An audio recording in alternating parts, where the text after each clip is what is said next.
क्या है ये टॉपिक, इसको भी देख लेते हैं। एग्जाम में आपसे कोई भी नहीं पूछेगा, आजकल ऐसे क्वेश्चन नहीं आते।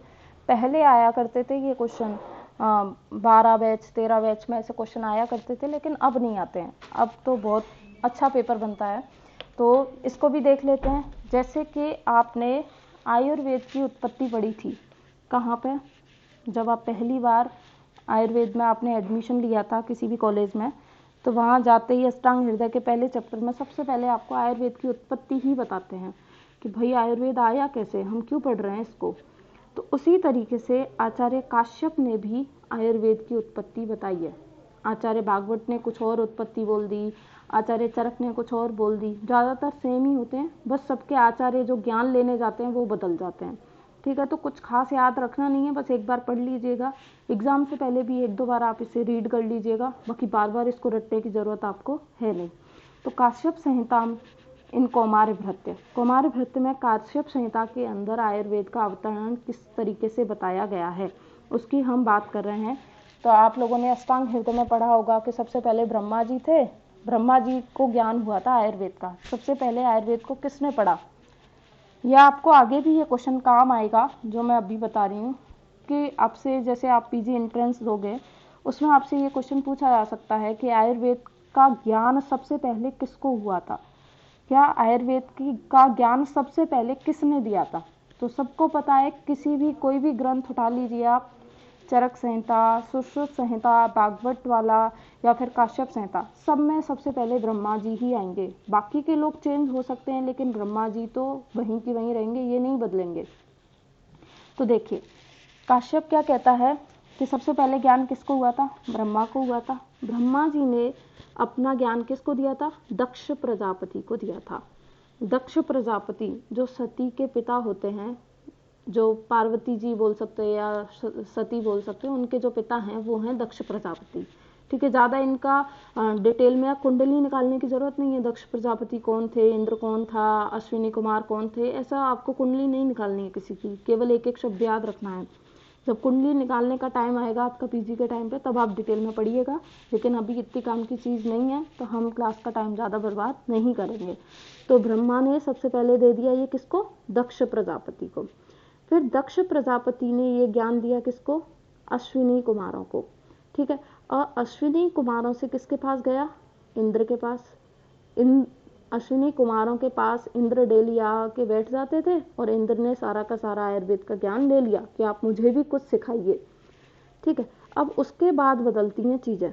उसके बाद क्या चीज़ें बदलती हैं कि आपने पढ़ा होगा चरक संहिता के अंदर, क्या पढ़ा होगा आप लोगों ने कि जब रोग की उत्पत्ति होने लगी थी तो सभी ऋषियों ने मिलकर डिसाइड किया था कि देवताओं के पास है रोग का जो चिकित्सा है, वो देवताओं के पास है, तो लेकिन किसी को परलोक जाना पड़ेगा, यानी कि पृथ्वी लोक से परलोक जाना पड़ेगा, देवताओं के लोक में जाना पड़ेगा और आयुर्वेद का ज्ञान लेके आना पड़ेगा। तो आचार्य चरक वाले जो संभाषा हुई थी पहली, दीर्घ जीवंती, जो चैप्टर आपने पढ़ा होगा, थोड़ा सा बता रही हूँ, बोर्ड नहीं करूँगी आप लोगों को। दीर्घ जीवंती में आपने पढ़ा होगा कि एक संभाषा हुई थी सबसे पहले, तो वो क्यों हुई थी? रोग होने लगे थे इसलिए हुई थी। तो उस संभाषा में सबने डिसाइड किया था कि भारद्वाज को हम भेज देते हैं कहाँ? देवताओं के लोक में, इंद्र के पास। वो सारा का सारा ज्ञान लेके आ जाएंगे, रोगों की चिकित्सा पता करके आ जाएंगे और हम यहाँ पे सबको ट्रीटमेंट देना शुरू कर देंगे। तो इंद्र के पास आचार्य चरक ने किसको भेजा था? भारद्वाज को भेजा था। मतलब चरक संहिता में किसको भेजा गया है? इंद्र के पास भारद्वाज को भेजा गया है। ऐसे ही आप सुश्रुत संहिता देखोगे तो वहाँ धन्वंतरी गए थे। इस तरीके से अलग अलग संहिताओं के अनुसार जो भी ज्ञान है वो बदल जाएगा। तो यहाँ पे इंद्र के पास कौन गया था? काश्यप संहिता में कौन गया था इंद्र के पास? कश्यप, वशिष्ठ, अत्रि और भृगु, ये सारे के सारे लोग, या इनमें से कोई एक भी, ऐसा कहीं लिखा नहीं है कि ये गए थे ये गए थे, इनमें से कोई भी गया इंद्र के पास, वो ज्ञान लेके आ गए। अब ये ज्ञान लेके आ गए तो इन्होंने अपना ज्ञान किसको दिया? कश्यप को दिया। कश्यप ने वृद्ध जीवक को दिया और वृद्ध जीवक से वात्स्यक हो गया। इस तरीके से काश्यप संहिता बनी। ठीक है, तो इतना ही आपको पढ़ना है, ज़्यादा डिटेल में नहीं जाना है कि और क्या क्या हुआ था और वहाँ पे जा गए थे तो वहाँ पे इंद्र ने क्या किया, अश्विनी कुमारों ने क्या किया, कश्यप कौन था, कश्यप के पापा का नाम क्या था, कहाँ पे रहता था, इतना आपको नहीं पढ़ना है कुछ भी, ठीक है। केवल इतनी इतनी चीज़ें आपको याद रखनी है। फिर है काम की बात। काम की बात भी कुछ भी नहीं है, ये आपको पता होता है, केवल आपको एक चीज़ ऐड करनी है। आप सभी सेकेंड ईयर में पढ़ के आ चुके हो चरक संहिता, और चरक संहिता जब भी पढ़ना शुरू करते हैं तो सबसे पहले यही बात बताई जाती है कि चरक संहिता में कितने स्थान हैं। तो चरक संहिता में कितने स्थान हैं? 8 स्थान है। सूत्र स्थान, निदान, विमान, शारीर, इंद्रिय, चिकित्सा, सिद्धि, कल्प। इसी तरीके से आचार्य काश्यप ने भी 8 स्थान ये तो माने ही हैं।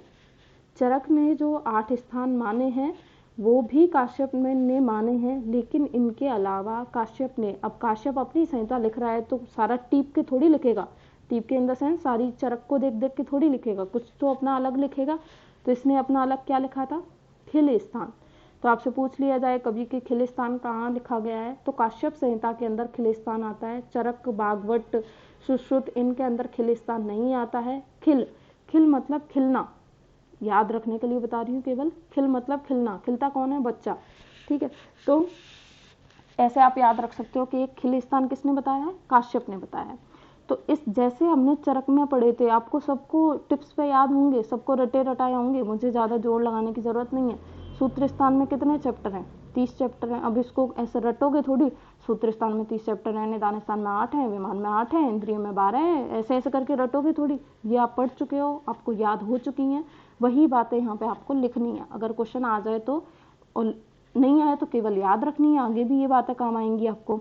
तो सूत्र स्थान में 30 हैं, निदान में 8 हैं। इस तरीके से जितने चरक ने जहाँ जहाँ जो चैप्टर बताए हैं एज इट इज काश्यप ने बता दिए। अब इसमें मैंने बोला कि इसने एक अलग स्थान और बताया। कौन सा स्थान? खिल स्थान। तो खिल स्थान में ऐसे ही थोड़ी एक नाम लिख के छोड़ दिया कि खिल स्थान बता रहा हूँ, उसमें भी तो इसने चैप्टर लिखे होंगे। तो कितने चैप्टर लिखे हैं खिल स्थान में? 80 चैप्टर लिखे हैं टोटल। तो अब आपसे पूछ ले कोई कि काश्यप संहिता में कुल कितने अध्याय हैं, तो 120 तो वही हो गए जो चरक वाले हैं, प्लस 80 ये हो गए। अब आपको ऐड करना तो आता ही होगा, ये भी थोड़ी बताएंगे। तो कितने हो गए टोटल? 200, ठीक है। तो कितने आप लिख लीजिएगा, काश्यप संहिता में कुल कितने अध्याय हैं? 200 अध्याय हैं। 120 तो वही रहेंगे जो चरक के होते हैं, और 80 अध्याय जो होते हैं वो किसके होते हैं? खिल स्थान के, ठीक है। याद रह जाएगी ये बात। आगे चलते हैं। अब आगे क्या है, जैसा मैंने आपको कल बताया था कि जैसे जैसे हम आगे चीज़ें पढ़ते जाएंगे वो चीज़ें इसके अंदर ऐड होती जाएंगी। तो ज़्यादा रामायण ना लिखते हुए अगर क्वेश्चन आ जाता है, आपकी किस्मत बहुत बुरी होगी तो ही क्वेश्चन आएगा एग्जाम में, वरना नहीं आएगा। तो काश्यप संहिता का कुमार भृत्य में योगदान करके मान लीजिए आपसे क्वेश्चन आ जाए। अब 10 नंबर में क्वेश्चन आ गया, फिर आप वहाँ बैठ के मुझे गाली मत देना कि मैडम ने तो बस हमें आधा पेज बताया था, हम 10 नंबर के लिए पेज कितना भरें। तो वहाँ आपको अपने दिमाग से पेज भरने हैं। कैसे भरने हैं? क्योंकि आप तब तक पूरी कुमार भृत्य पढ़ चुके होंगे, वो चीज़ें ऐड करते जाना है आपको। जो बहुत ज़्यादा इंपॉर्टेंट थी वो मैंने सारा लिखा है। देखिए क्या है, काश्यप संहिता में लेहन कर्म। लेहन कर्म क्या होता है? लेहन कर्म होता है, अब आयुर्वेद में हमारे पास मीठी मीठी होम्योपैथी वाली गोलियां तो है नहीं, हमारे पास क्या है? कड़वे कड़वे चूरन चटनी है। ऐसे मत सोचिएगा मैडम ऐसे बोल रही हैं। तो लेहन कर्म में क्या है, हमारे पास जो भी औषध होती है लेहन कर्म के, जैसे आपने च्यवनप्राश देखा है, च्यवनप्राश को क्या करते हैं? चटाते हैं बच्चे को, स्वर्ण प्राशन कराते हैं, उसमें भी क्या कर रहे हैं? बच्चे को स्वर्ण चटा रहे हैं। तो लेहन कर्म क्या होता है? जिसमें उसको औषध चटाई जाती है, ठीक है। यानी कि ऐसा तो नहीं है कि 1 चम्मच आपने उसको चूर्ण दे दिया, 3 ग्राम चूर्ण दे दिया, ले चूर्ण मुंह में डाल दिया, ऊपर से पानी पिला दिया, तो बच्चा ये सब नहीं कर सकता। इसलिए विशेषतः लेहन कर्म किसके लिए बताया गया है? बच्चों के लिए बताया गया है। आपका पूरा एक चैप्टर है आपके सिलेबस में, ये भी इंपॉर्टेंट चैप्टर है, तब बात करेंगे इसकी। तो काश्यप संहिता में लेहन कर्म का पृथक से एक अध्याय के रूप में, लेहा अध्याय के रूप में वर्णन किया गया है। तो आचार्य काश्यप ने लेहन कर्म किस में बताया है? अपने एक चैप्टर लेहाध्याय के रूप में, लेहाध्याय में बताया है। वहाँ इन्होंने स्वर्ण प्राशन और मेधा औषध, लेहन कर्म जनरली किसके लिए कराते हैं? बच्चे की बुद्धि को बढ़ाने के लिए, ठीक है। तो उसकी मेधा को बढ़ाने के लिए उसका स्वर्ण प्राशन, या और जैसे कि कुमार कल्याण रस हो गया, कल्याणक घृत हो गया, और भी कई सारे, जब चैप्टर आएगा तब आपको सारा बताऊंगी। तो वहाँ उन्होंने कई सारे कर्म बताए, कई सारे घृत वगैरह बताए हैं, औषध बताई हैं लेहन कर्म के अंदर। तो केवल आपको इतना याद रखना है, एक लेहन कर्म याद रह जाएगा। और अभी तो आपको लगेगा ये हमें कैसे याद रहेगा, लेकिन जब आप पूरी पीडियाट्रिक पढ़ लोगे ना, तो यहाँ से आपको कुछ भी पढ़ने की जरूरत ही नहीं है, आप अपने आप ही लिख दोगे। मतलब ये टॉपिक छोड़ भी जाओगे तो भी आप एग्जाम में लिखाओगे कि क्या क्या लिखना है आपको। बस आपको लिखना आना चाहिए कि मुझे कहाँ से शुरू करना है, किस तरीके से लिखना है। तो आचार्य काश्यप ने लेहन के योग्य, अयोग्य और पूरी विधि बताई है कि किस विधि से लेहन कराना है, किसको लेहन करा सकते हैं, किसको नहीं करा सकते, ये बताया है। दूसरा क्या बताया है, शिशु पोषण के लिए मातृ स्तन्य का विशेष महत्व है। सच बात है बिल्कुल कि 6 महीने तक तो भाई बच्चा किससे न्यूट्रिशन ले रहा है, पूरा का पूरा ब्रेस्ट मिल्क से ले रहा है। बाहर से ऐसे थोड़ी आप पिज्जा बर्गर लेके पहुंच गए बच्चे के पास कि ले पिज्जा खा ले, आज दूध नहीं मिलेगा, ऐसा थोड़ी होता है। तो शिशु जो है पोषण के लिए पूरा का पूरा किस पे डिपेंड है, मातृ स्तन्य पे डिपेंड है। तो माता के स्तन का शुद्ध होना भी जरूरी है। तो माता के स्तन व स्तन्य की शुद्धि के लिए चिकित्सा भी बताइए किसमें, कुमार व्रत में। यानी कि आचार्य काश्यप ने ये बात भी बता दी कि अब बच्चा पैदा तो हो गया, लेकिन मुझे उसके पोषण का भी तो ध्यान रखना है। तो उसके पोषण के लिए उसकी माँ का हेल्दी होना जरूरी है।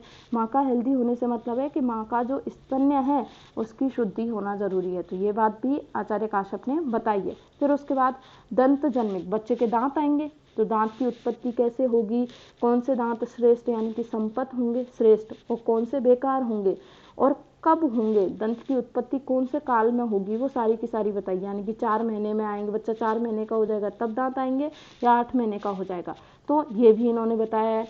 फिर कर्ण वेदन कर्म, कान छिदवाते हैं, कान जो आप पहले तो लड़के लड़की दोनों के ही कर्ण वेदन करवाया जाता, लेकिन आजकल केवल लड़कियां ही करवाती हैं। तो आचार्य काश्यप ने कर्ण वेदन कर्म का भी वर्णन किया है कि कर्ण वेदन कब करवाना है, उसका कान कब छिदवाना है वो भी बताया है, टाइम पीरियड भी बताया है, कैसे करवाना है वो सब बताया है। तथा सुकुमार में कर्ण वेदन का माना गया है, यानी कि सुकुमार, सभी सुकुमार बालक हो बालिका हो सबके अंदर कर्ण वेदन करवाना है। नेक्स्ट पॉइंट है, आचार्य काश्यप ने 8 प्रकार के स्वेदन बताए। आपने 2 तरीके के स्वेदन पढ़े होंगे, ठीक है, एक तो साग्नि होता है और एक निराग्नि होता है। चरक ने बताए हैं स्वेदन, उसमें साग्नि में भी 13 प्रकार के स्वेदन बताए हैं, संकर प्रस्तर इस तरीके से। लेकिन आचार्य काश्यप बच्चों के अंदर अब हम हर तरीके का स्वेदन नहीं करा सकते, यानी कि हम 13 तरीके का पूरा स्वेदन नहीं करा सकते। तो आचार्य काश्यप ने केवल ये, बहुत इंपॉर्टेंट बात है, बहुत इंपॉर्टेंट बात है, आगे भी आएगी जब मैं पंचकर्मा आपको इसी के अंदर पढ़ाऊंगी बच्चों में पंचकर्मा, तो वहाँ ये बात आएगी, तब मैं आपसे पूछूंगी कितने प्रकार का स्वेदन था। तो आचार्य काश्यप ने 8 प्रकार का स्वेदन बताया है। और 4 मास तक के बालक को हस्त स्वेद प्रयोग कराया जाता है। यहाँ से क्वेश्चन 2 मार्क्स में आता है आपका कि कितनी उम्र के बालक में हस्तस्वेद कराएंगे और हस्तस्वेद की क्या विधि होगी। तो बताऊं मैं आपको हस्तस्वेद कैसे कराते हैं। ऐसे नहीं कि तवा गरम कर लिया और उस पर हाथों को गरम कर लिया फिर बालक का स्वेद करें, इस तरीके से नहीं, अपने दोनों हाथों को रब करना है। रब करेंगे तो थोड़ी हीट जनरेट होगी और वही थोड़े से हल्के हल्के गर्म हाथों को, क्योंकि ज़्यादा हीट अभी बच्चा सहन नहीं कर सकता, उससे क्या करना है, उसकी हल्की हल्की चेस्ट की और बैक का क्या करना है, स्वेदन करना है। तो ये होता है हस्तस्वेद। डिटेल में भी बताऊंगी जब आपका स्वेदन आएगा तब, अभी के लिए इतना याद रखिए। बालकों के रोग परिज्ञान के लिए वेदना अध्याय बताया, यानी कि बच्चे जो होते हैं वो बोल तो नहीं सकते हैं कि 2 दिन का बच्चा है वो बोल रहा है मेरे सर में दर्द हो रहा है, मेरे पैर में दर्द हो रहा है, पेट दर्द कर रहा है, नहीं बता सकता। जब तक वो बोलना नहीं सीखता तब तक वो हमें नहीं बता सकता कि उसको कहाँ रोग हो रहा है, क्या हो रहा है। तो उसके लिए आचार्य काश्यप ने वेदना अध्याय बताया, यानी कि वेदना अध्याय के अंदर और बातें ऐड कर सकते हो जब मैं आपको वेदना अध्याय पढ़ा दूंगी तब, कि वेदना अध्याय में 30 व्याधियां बताई हैं। 30 व्याधियों में उन्होंने साइन बताए हैं कि अगर बच्चे को अलसक रोग हो रहा है तो आप कैसे पहचान करोगे। बच्चा तो नहीं बता सकता कि मुझे अलसक हो रहा है या मेरे कान में दर्द हो रहा है, मेरे सिर में दर्द हो रहा है, तो वो आपको पहचान करनी है। उसके लिए आचार्य काश्यप ने वेदना अध्याय में साइन बताए हैं, किसके लिए, रोग परिज्ञान के लिए, रोग की जांच करने के लिए। फिर है काश्यप संहिता में 64 सूतिका रोग का वर्णन किया है, ये आप गायनी में भी पढ़ोगे।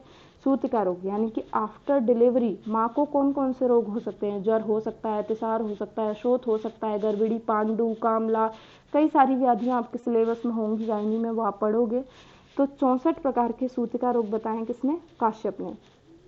आचार्य ने जात हारणी का वर्णन किया है।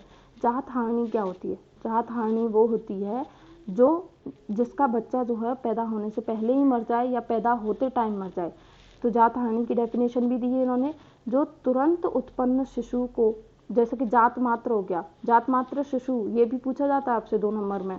जात मात्र शिशु क्या होता है? तुरंत उत्पन्न जो शिशु है उसको जात मात्र बोलते हैं, यानी कि जस्ट 1 दिन का बच्चा। ये भी मैं आपको आगे बताऊंगी। तो जात मात्र जो शिशु है उसका तुरंत जो हरण कर ले उसको क्या बोलते हैं? जात हारणी। तो ये भी आप ऐड कर सकते हो कि जात हारणी किसने बताई है? काश्यप ने बताई है। फिर है अत्यंत छोटे बालकों में तीक्ष्ण औषध का प्रयोग निषेध बताया है। अब आप इसको, ये पैदा हुआ ही है, इसको विबंध हो गया और आपने क्या दे दिया? इसको इच्छा वेदी रस दे दिया। ऐसा नहीं करना है, ठीक है? इच्छा वेदी रस दे दिया, कुटकी दे दी, है ना, इसको क्या स्नूई दे दिया, तो तीक्ष्ण औषधि इसको नहीं देनी है। फिर उसके बाद क्या है, नेक्स्ट टॉपिक, सप्तवेद औषध कल्पना। पंचवेद कषाय कल्पना आप भेषज के अंदर पढ़ के आ चुके हो, चरक के अंदर भी पढ़ा है। स्वरस, कल्क, चूर्ण, क्वाथ, पांट, इसने 2 कल्पना और बताई हैं, ठीक है? इसने क्या बताया है? चूर्ण और अभिशप। चूर्ण और अभिशप किसने बताई हैं? काश्यप ने बताई हैं। बाकी स्वरस, कल्क, क्वाथ, फांट और हिम, ये किसने बताई हैं? चरक ने। तो पंचवेद कषाय कल्पना यानी कि 5 + 2, इसमें कौन आ जाएगा? चूर्ण और अभिशप। चूर्ण और अभिशप ये किसने बताई हैं? काश्यप ने बताई हैं। तो आप ये पॉइंट भी लिख सकते हो कि सप्तविध औषध कल्पना बताइए। फिर आता है फक्क रोग। फक्क रोग का वर्णन किसने किया है? आचार्य काश्यप ने किया है। फक्क रोग होता क्या है? रिकेट्स। रिकेट्स जो होगा, आगे आपका टॉपिक है, पढ़ाऊंगी मैं आपको, उसका वर्णन भी किसने किया है? आचार्य काश्यप ने। तो इतना ही सफिशिएंट नहीं है, आप जब भी पूरा का पूरा पीडियाट्रिक पढ़ लोगे तो आप एक एक करके पॉइंट इसमें ऐड कर सकते हो। जैसे संस्कार आएंगे, ठीक है, सारे के सारे संस्कार के संस्कारों का वर्णन किया है, सारी चीज़ें आप इसके अंदर लिख सकते हो। और भी रोग आएंगे, कुकुणक आएगा, अहिपूतना आएगा, कई सारे स्तन्य दुष्टि आएंगी, वो सारा सारा आप इसमें ऐड कर सकते हो। जैसा जैसा आप पढ़ते जाओगे आपको समझ आता जाएगा और फिर आप अपने आप ही लिख लोगे। आपको किसी की ज़रूरत नहीं पड़ेगी कि आपको योगदान के अंदर और कौन कौन से पॉइंट ऐड करने हैं। जैसे एक और इम्पोर्टेंट बात है, बाल ग्रह भी आप यहाँ पे लिख सकते हो। तो तब जब आप पढ़ लोगे तब आप खुद से ही लिख लोगे। ऐसा कोई लोड लेने वाली बात नहीं है कि केवल आपके पास मैटर इतना ही है, बहुत मैटर हो जाएगा जब आप पूरा पढ़ लोगे तब। समझ आया सभी को? इसमें समझने का कुछ था ही नहीं। बाकी फिर भी किसी को कुछ पूछना है तो बताइए।